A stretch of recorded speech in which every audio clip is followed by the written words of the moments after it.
I was a Marine. I defended our embassy in Iraq. I was in the Army. I was a combat photographer in Somalia. We did a lot of good over there. I saw a fellow soldier save the life of a child. That's why I'm still serving. And that's why I'm still serving. These are the stories of true American heroes, of men and women who served in the U.S. Armed Forces, veterans now, still serving their fellow Americans.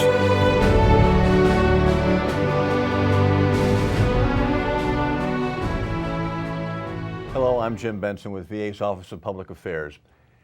The Korean War has often been called the forgotten war, but there's a part of any war story that seems to be not only forgotten, but often not known at all. Today we have with us George Drake, a Korean War veteran with a heck of a story to tell. Mr. Drake, thanks for joining us here at VA today. My pleasure. Tell us a little bit about your service in Korea, how long you were there, where you served. Well, I was with the Army Intelligence, Army Security Agency, Chinese Voice, Radio Intercept. I studied Chinese in the service. And it was up near Uijeonbu, about 10, 15 miles below the front lines, but certainly within range of impact in many different ways of the effect of the war. I got there in August of 1952 and very quickly was aware that our little company had an orphanage, and there was a sign on the bulletin board, volunteers wanted. So I went over, I looked over the place, and I volunteered to be a corresponding secretary, and that got me started. And that little bit of extra effort on your part to get involved with the people of Korea during your combat tour over there led to an extraordinary adventure and years of work and devotion to help Korean War orphans who were left behind. Well, every day we'd get the Stars and Stripes, and you would notice that this company, that battalion adopted orphanages, or they were sending a kid to school, or they had just rescued 200 kids out of no man's land. The Marine did a wonderful adventure to save 200 kids' lives. It was all around you. It wasn't merely our unit. And when I came home, I have to admit, I hated Korea. I mean, it's the total debasement of all the values you learn as you grew up. You have to teach a young man how to aim a gun at a human being and shoot to kill. But you don't have to teach him to solace the crying child, feed the hungry child, take the injured child to a medic, or find shelter for the homeless. That was part of our values. That's what we brought to Korea with us. The GIs, men, women of all branches, were not extensions of the gun. They were human beings, and they had to be taught to use that gun. And what I realized was that what was happening in our unit was happening all over Korea. And what disturbed me, when I left Korea, I wanted nothing more to do with the military. But at the 50th anniversary of the Korean War, I saw all these ceremonies, and they all dealt with the gun. And I said, wait a minute, you're missing a story. I tried to get resources, none. So I spent my own money, sometimes with my wife's permission, sometimes with her not even knowing how much I was spending. And I did research at the National Archives, and then I flew to Tokyo, because the archives of the Stars and Stripes were there where they were from 1946 on, in the same old building, a treasure trove of material. And what did you find? What kind of collected information? By the time I was done, I had over 2,000 photographs and 1,800 stories.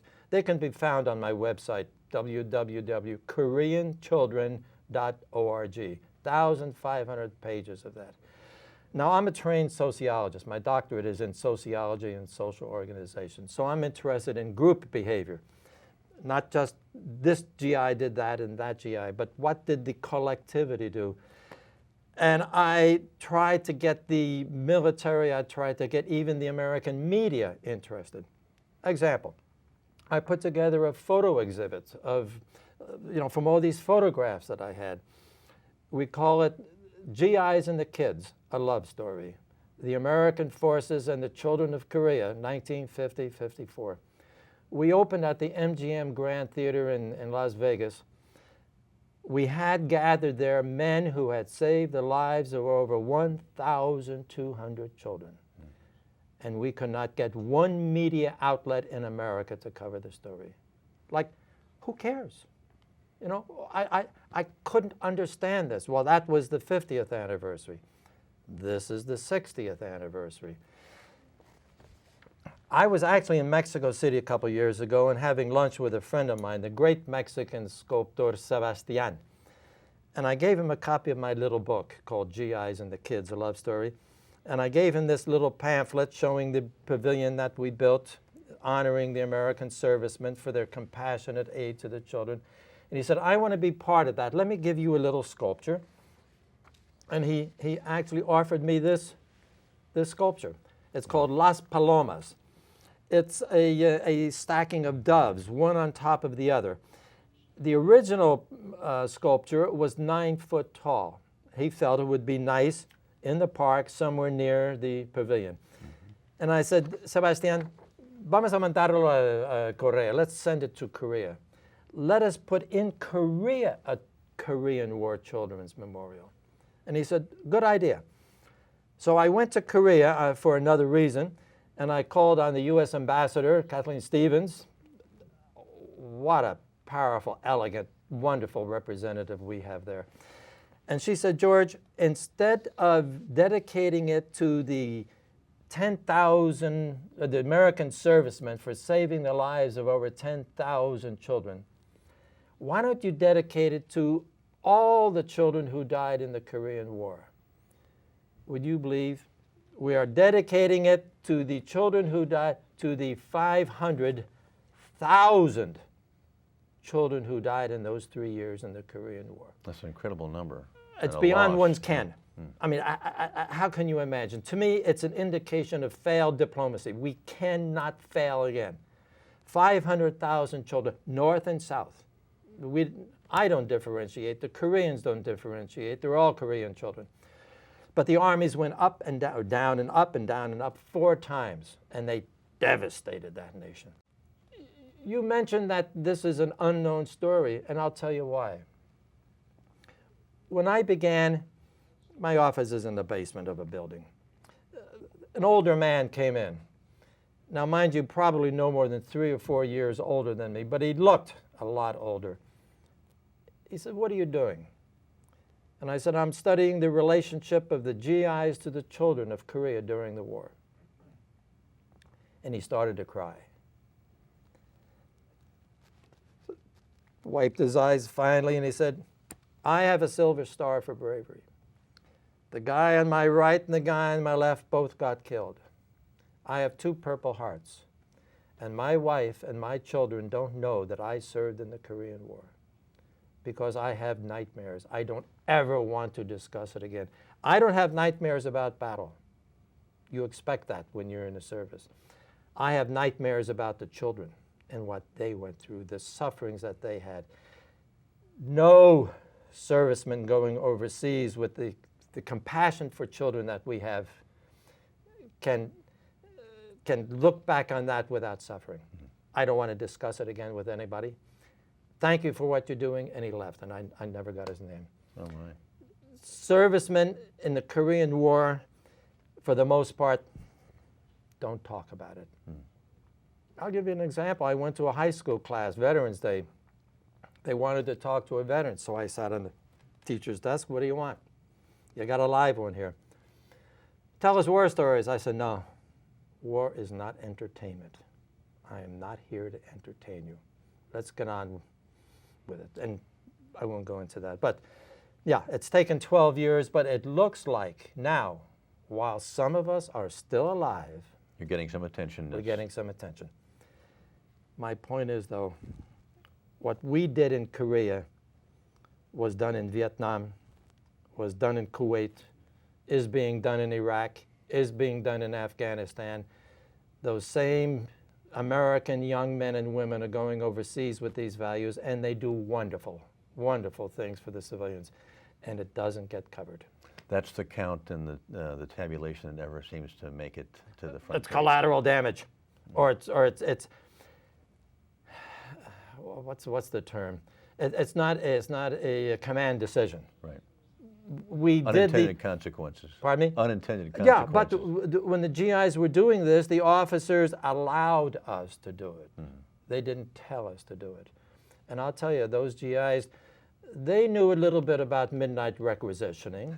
They knew how you could bend a regulation. They knew how you could pull off some of these things that might not have been permitted. But damn it, literally, those were their kids. Yeah. The adoption was more than just a legal Oh situation. God, I can show you. Oh, I love this picture. You know, it's for several reasons. Here's a young African American. He's teaching these kids American folk songs. Just wonderful. Have you kept in touch with any of the veterans, or the orphans rather, that were saved by your efforts and your fellow GIs? Ultimately, our little company orphanage closed. We were not trained to run orphanages. Right. We weren't sent over as a social service agency. So we combined our little orphanage with the Seventh-day Adventist Orphanage Hospital to the east of Seoul. And I maintained contact with the woman director of that, who retired to Washington State, where I live. She told me, George, I'm going to tour the country and visit various cities to see my children. Over 1,000 kids were adopted out of her orphanage. Wow. And I said, do you have any pictures? No. And I said, well, I'll give you some. I had over 200 photographs of her orphanage and a portrait of every kid that came from Manassas Manor. That was a tremendous resource to be able to offer her. Oh, and so I had these 2 binders, and she took them. About 2 weeks later, I got a letter. Here's where I cry, because every time I tell this story, it's so emotional. It said, Dear Dr. Drake, I have been looking for you for 50 years. When the Korean War began, the North Koreans took my father, and I never saw him again. My mother, my older brother at age 7, I at age 4, my sister at age 2 started walking south. And Mother fell dead of Black Plague, leaving the 3 of us without shelter, without care, with no one to help us, with no food, no resources, absolutely destitute and ready to die. Right. And you found us, and you took us to your little orphanage, where you gave us the best food of any orphanage in Korea. How does he know? He's 4 years old, you know. But the mind does interesting things. Yeah. He said, you gave me my first taste of Coca-Cola. It was like 1,000 bee stings on the tongue. I thought I drank poison and would die. He said, you invited us into your company for movies, for games, for parties.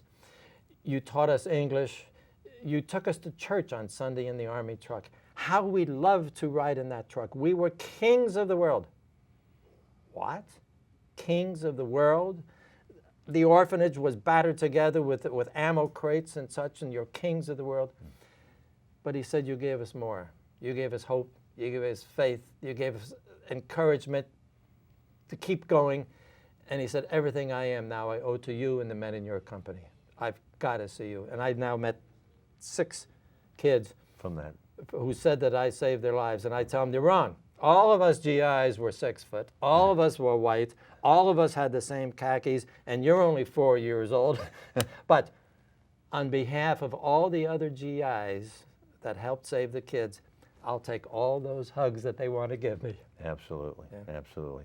Well, thank you for your service. Thank you for your service to the Korean children and to remembering all those GIs who took the time to share their love and their humanity with them, and so many that they did and were able to save. And thanks for coming to share that with us today. My pleasure. Appreciate that very much.